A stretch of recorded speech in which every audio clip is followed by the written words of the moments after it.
Good evening. Having some fun in my Fedex 767.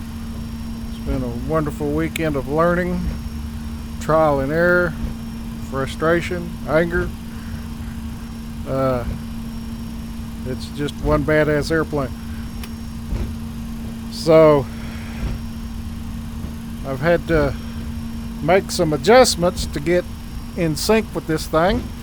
My left controller, I had to kind of change the way it operates. It'll take a little getting used to. It's not too bad. But anyway, the issue was down here on my comms, I lost all radio comms. And come to find out, the little buttons right there pull up to unmute. I could roll them for volume left and right, but I couldn't pull them up. So this thing is so cool that it has a setting inside the EFB that lets you change the way the controllers work. I was able to get the left one working that way, so but the right still works, no problems. So just a little bit different way of doing things. I just made my first Autoland here at Tulsa International, and I'm taxiing back on 36 right, and I'm going to take off again, hit the altitude of 2,500 feet, do a quick pattern back over towards Riverside, bring it back in on another Autoland and capture it on video. So I'll get up here and hold and kind of show you what I got to do with the controllers now. Approaching 36 right. This has even got its own built-in pushback system. It's pretty cool. So what I do is I can grab that and pull up and out. Okay, well, you see that? Do it again. All right, so I could not do that before. So that unmutes my radio. Then this thing has got a VOR system right here. This is nothing to do with ILSs and localizers. This is only VOR stuff. The ILS is down over here. So that'll tune in the localizers. So it took me a while to figure it out. It had dashes all across there, and then all I had to do was keep turning the knob till I got numbers. So that worked out real well. I had issues with the startup of the generators after I got the engines running. There's some buttons right here called gen drive discs, and those are not supposed to be touched. Learned the hard way. Took 10 tries, but finally got that figured out. Awesome systems. I'm getting where I'm starting to work through them during startup, and this thing is so bad that it's got a checklist system that will highlight what you need to do in sequence, and you can go through and kind of learn the procedures, or you can go after it yourself, and then after it tells you what you need to go do. So right here, what I do with the new controller is I squeeze the trigger, and then I use the thumb button to drive the roll. So our landing altitude is going to be roughly 670 feet. Maintain flight level 360. Squawk. Or I can do it fast by pushing it forward. 2 Juliet Romeo.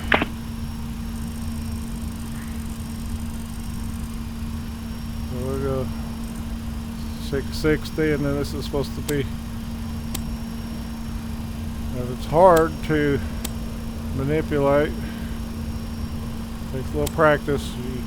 You can go left and right for fast, and then forward and back for slower. So we'll let this MD-80 get on down the road. So we've got auto brake set for RTO. We're doing flaps 15 takeoff. We're going to do an auto throttle takeoff. I've been working the FMC. It is so cool. It is so cool. I've done some LNAV, VNAV flying. So cool, so cool. All right. I've loaded a couple of times. It is so out of this world. This plane will spoil you. It's like if other airplanes out there aren't comparable to this, I don't even want to look at them. So there's only 2 others that I know of, that are in this class. That's the 757, and I got an Airbus, but I don't really particularly on runway care for flying Airbus. Right. So I'll keep learning this till till the cows come home. It's so awesome. Alright, so here we are, we're lined up. We're going to give her 70% on N1. Speed set for 200.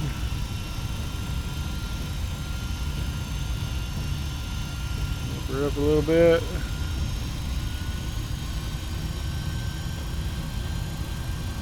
All's good. Release parking brake or just let off brakes, and then we're going to hit the speed button. There she goes. Keep her centered. Trimmed out.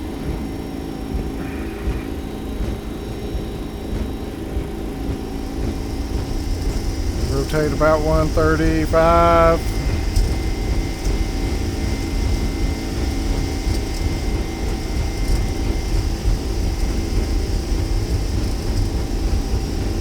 Rotation. Positive rate. Gear Glide up. slow. Glide slow. Glide slow.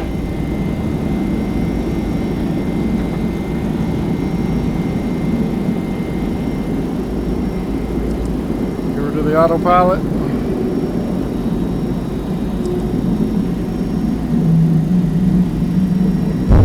Manage flaps. And we'll go ahead and start our turn. I'm going to punch this little black button in the center to get it to follow. There she goes. There we go. So we've hit 200 knot.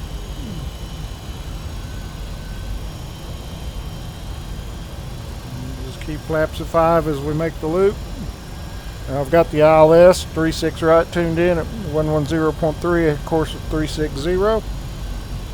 Down over here we've got our display set for the approach. That's what we're looking at right there. This is another cool deal. This thing will pop out. All of them do. So then, you know, if you have trouble seeing, you can bring this sucker out there or just click it and it goes back. This one does the same thing. But the resolution of these instruments is so clear you don't need to do that. The only one that's helpful is like the FMC. When you want to really get into it, instead of having to lean up here and do all this, you can just get right to work on it and get it knocked out. So that is a great feature. Love that. Love that. Alright, so let's get on our heading. I need to go 270 quickly.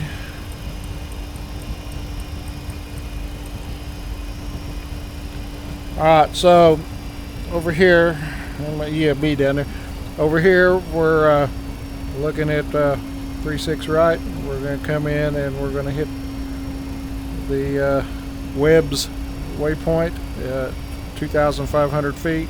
We're going to fly back. We're going to turn, and we're going to turn a 30-degree angle off that radio. And then I might drop it down. Yeah, we'll go 2,500, 2,400, and then as the glide slope begins to drop right before lock, then we can hit all three of the commands, left, center, right, on the autopilot engage, and it will lock onto Autoland. And then we just do speed management, and then bring it in, and somewhere before touchdown we come off auto throttle, go to manual throttling, and then let the plane land. Once we're on the ground, we disengage autopilot.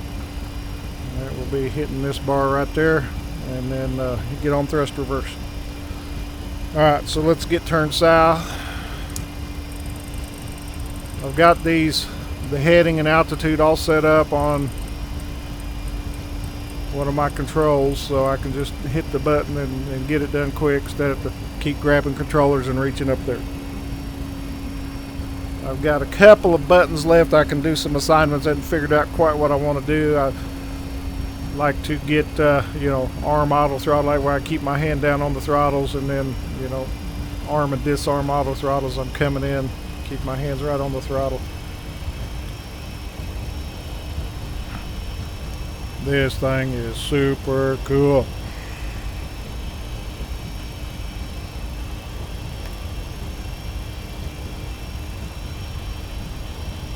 I mean, I was looking at a manual earlier. I found one deep down in the system there, in the folder for this plane. It's like, I think I saw 1,000 pages. And It's basically, I guess, copies of the real manual. So Terrain. there's a lot of little idiosyncrasies I've got to, get figured out. But I'm on the winning side of it now. So on the winning side of it, this thing will even eject fuel right up here. We got a line IRSs up over here. It's got the hydraulic pump systems over here, the engine generator systems here, which was also the APU and ground power through right this area. Over here we've got our bleed systems up to our pack systems up here. Window heats. Don't know what this thing does right here. These do our cabin calls, so let's see. I need to get the seatbelt signs on, even though we're hauling cargo. I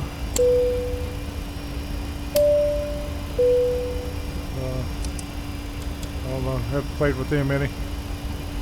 This is our pressurization system here and here. This is our duct pressure for our bleeds.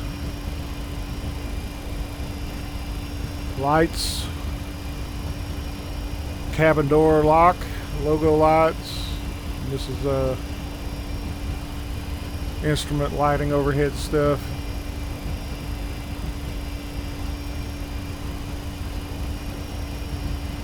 And then as I get into it more and then I need into a specific system, that's when I'll go through and focus in on the big manual.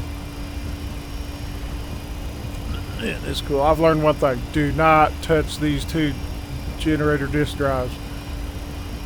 That will keep you from bringing your generators in, and I'm sure it's tied something to the ram air so that if you had a complete failure, you drop your little propeller out there and generate your power.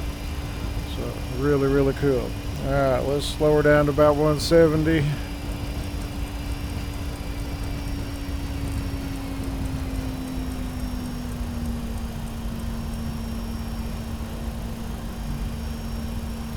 Ready for our turn.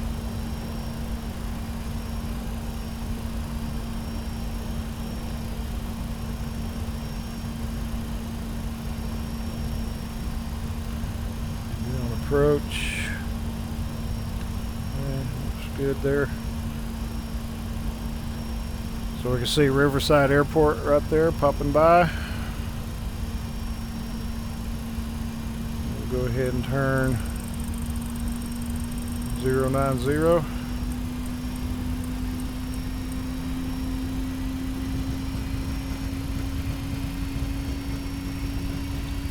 and flap.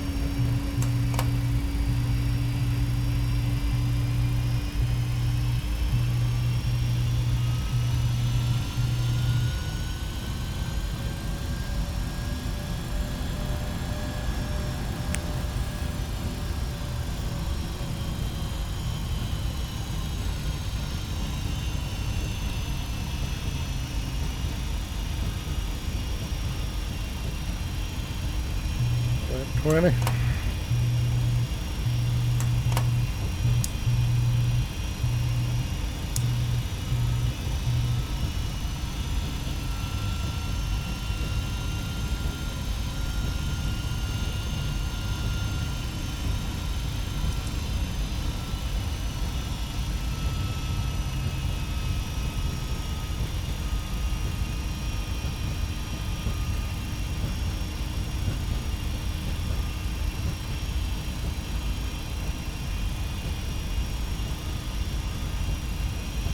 Okay.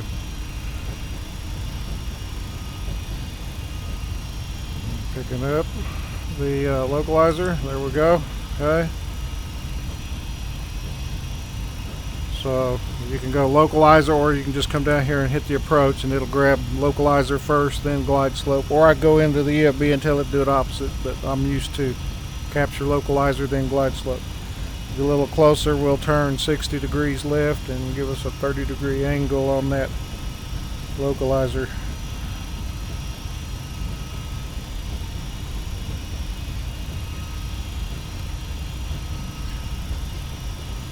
Once we're set on a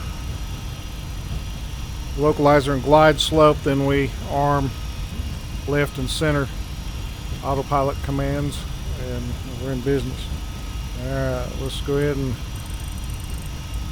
030.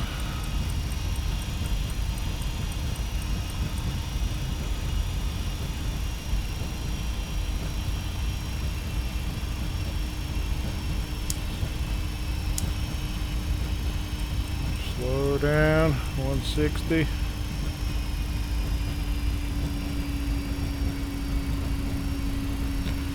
And I'm going to go ahead and arm auto braking.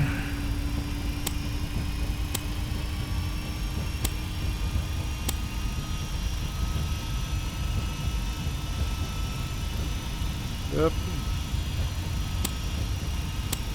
Go 3.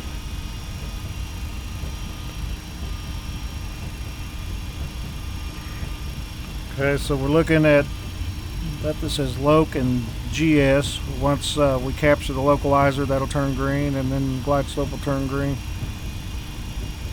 Here we go. Capture. I got it. Arm spoilers.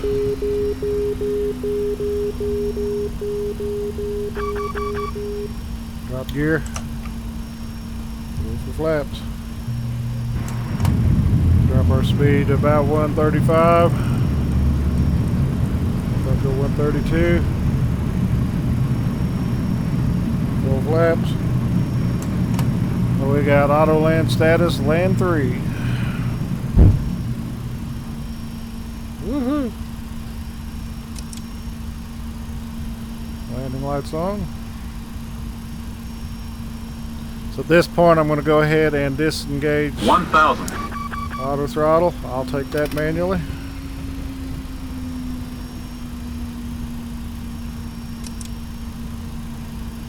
Glide slope.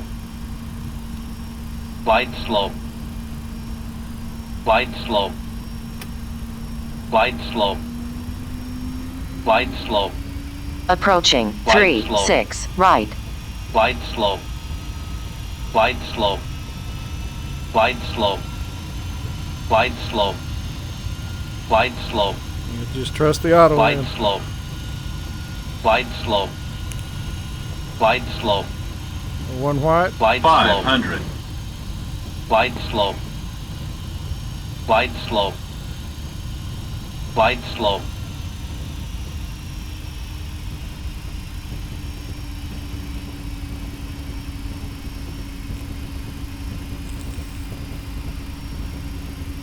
So we got to get ready for thrust reverse and deactivation of the autopilot. It's going to do it by itself.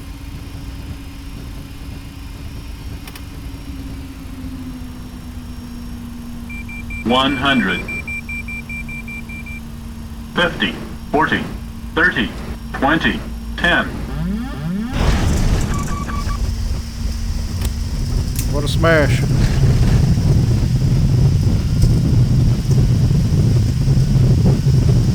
That was Autoland. Thrust reverse.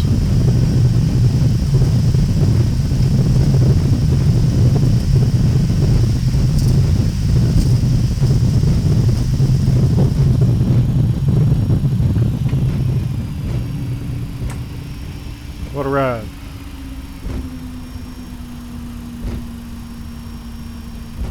Woo-hoo. Flaps up, we did.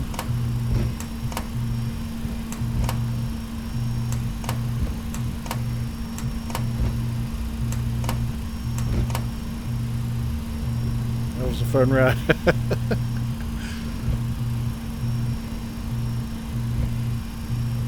Well, I can't park at American because I'm Fedex. I'm way up there. So I'll go ahead and end the video here, and I'm going to taxi up, park it, and then I will get it posted up. Hope you enjoyed that as much as I did. Have a good evening.